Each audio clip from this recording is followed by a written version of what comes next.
annual inflation rate in Nigeria accelerated for the 8th straight month to 20.77% in September from 20.52% in the prior month. There are the figures right there. Food inflation, 23.34%. Core inflation, 17.6%. Urban inflation, rural, across the board. Month on month, however, we did see a deceleration in the inflation figures. Headline decelerating to 1.36% from 1.77%. Across the board, food, core, urban, rural, all decelerating from their levels in August.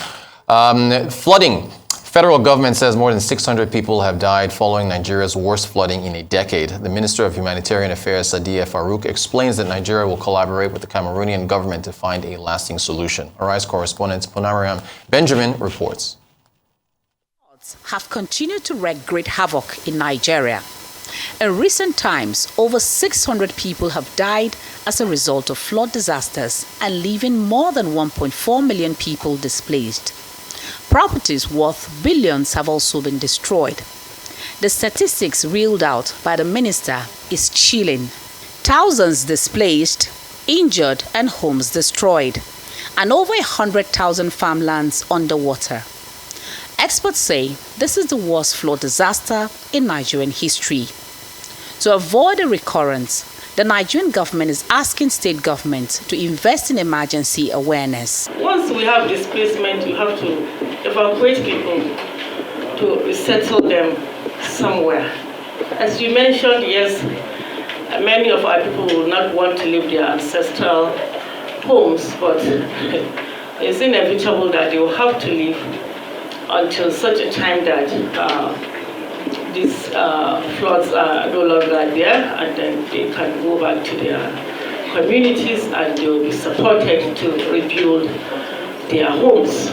But for now, once you're affected, of course, you'll be looking for rescue. That is the next thing that you want, and people will be rescued and be, settled somewhere for the time being. Amidst allegation that the federal government did not do enough to alleviate the suffering occasioned by the flood, these government officials tried to defend the government. The information saying that the federal government is not on the field or anything, we are in every state of the federation.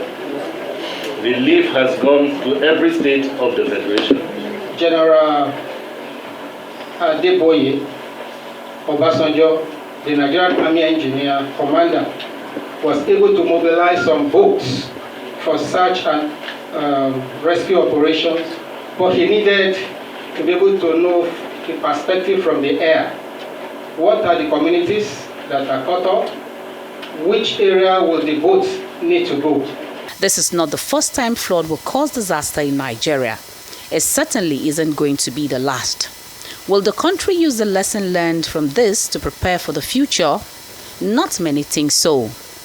Ponariam Benjamin, Arise News.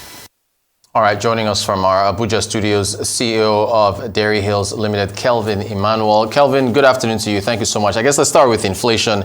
What do you make of this latest figure? Good afternoon. Thank you so much for having me. So the inflation, as you notice, there is a slowdown in inflation numbers for August, which is, for September, which is reported in October. And the slowdown basically is because of the hike in the cash reserve ratio of the deposit money banks to 33.5%.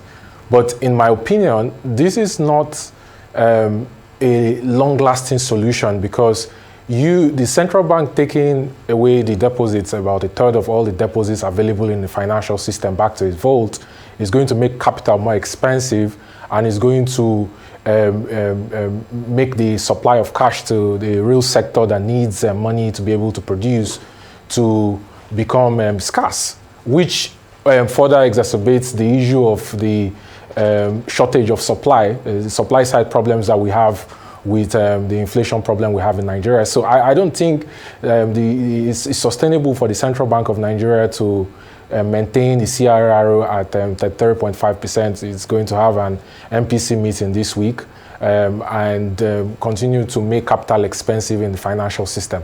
I don't think it's a lasting solution to the problem. And as far as so that's on the monetary policy side. For the average Nigerian, how do you cope as far as, because year on year we're still seeing those figures rising. Well, you've talked about the deceleration month on month. How does the average Nigerian handle these double-digit numbers? Well, to be honest with you, it's a sad situation. It's a sad situation. It's even more exacerbated by the current the natural disaster you have in Nigeria. I don't think the situation is going to get any better. In fact, from October, November, you're going to begin to see the effect of the flooding that we have across 33 states and counting now, beginning to kick into the economy. So going into the holiday season, it's going to be really, really tough because, you know, as we stand right now, the hike in the price of food and the hike in the price of diesel that has also contributed to the food inflation you have in Nigeria is really eating into the income of a lot of families in Nigeria, and it's continuously increased the ratio of what Nigerians spend on food to their income on a monthly basis. I don't think it's going to get any better anytime soon.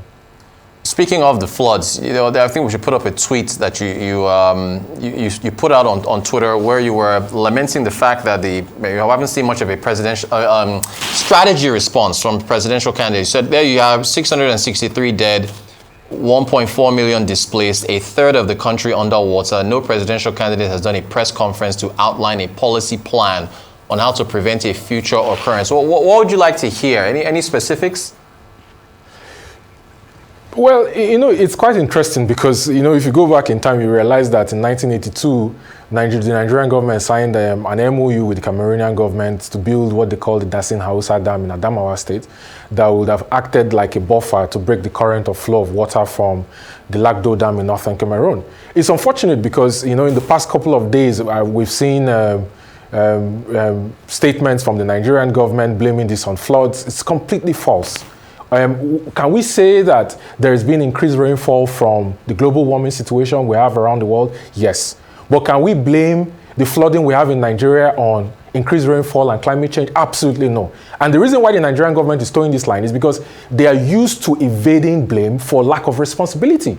The Nigerian government has failed to build buffer dams in Adamawa State, Dasin Hausa Dam. It has failed to build buffer dams in Katsina Ala. It has failed to engage Nigerian Inland Waterways Authority, NIWA, to dredge the River Niger and kind of reduce the silt, like the sand, and so that you enable more water flow through that Benue tributaries to see that we don't have a situation like we have today. So, and back to the tweet I made, it's basically saying that President Buhari, despite the fact that him and his vice president has not had any response to the situation you have in Nigeria today, they've not, you know, said anything publicly, which is completely chilling and wrong. They've not gone on the ground to visit and commiserate with the victims or the internally displaced people that is now at 1.4 million people, over 600 dead.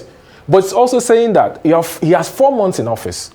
There are 4 major presidential candidates, Bola Ahmed Tinubu, Peter Obi, Rabi Musa Kwankwaso, and Atiku Abubakar. They've not come out to make any statement. I will expect that in 5 months we'll know who the next person occupying the Aso Rock is. They will have the saddle the responsibility of presenting solutions to the problem.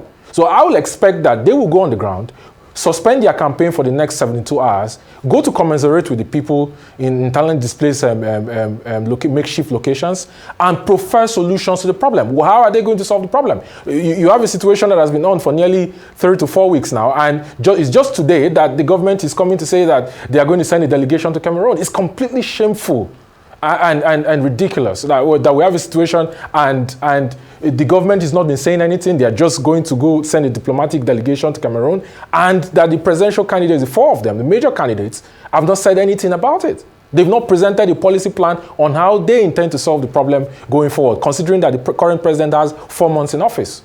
Gotcha. Well, your point is well noted. The tweet as well. Very quickly, we're out of time. MPC, do you expect rate hikes going forward as inflation continues to climb year on year?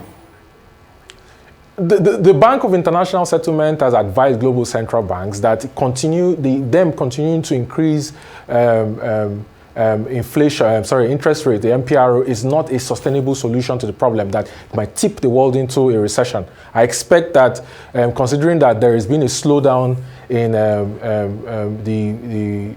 rates, the inflation numbers, the central bank might consider either holding or probably raising the rates to somewhere between 0.25 to 0.50% going forward. But again, it's important for us to realize that the foundation of the inflation and currency devaluation we have in Nigeria comes back to the violation of Section 38 of the CBN Act as amended in 2007, which is on ways and means lending and quantitative easing that the central bank has used to print money for direct intervention in Nigeria. Unless we address these issues, we'll continue to have a situation where there's too much cash supply in the economy. The central bank uses the hike in CRR to take money out of the private sector as a means, but as an unintended consequence ends up making capital more expensive and scarce for the private sector to produce. So going forward, I expect that they might decide to hold, and if they do increase, they won't take it above 0.5% or 50 basis points. Kelvin, Emmanuel, CEO, Dairy Hills Limited, always a pleasure having you on the show. Thank you so much for joining us. Appreciate your time.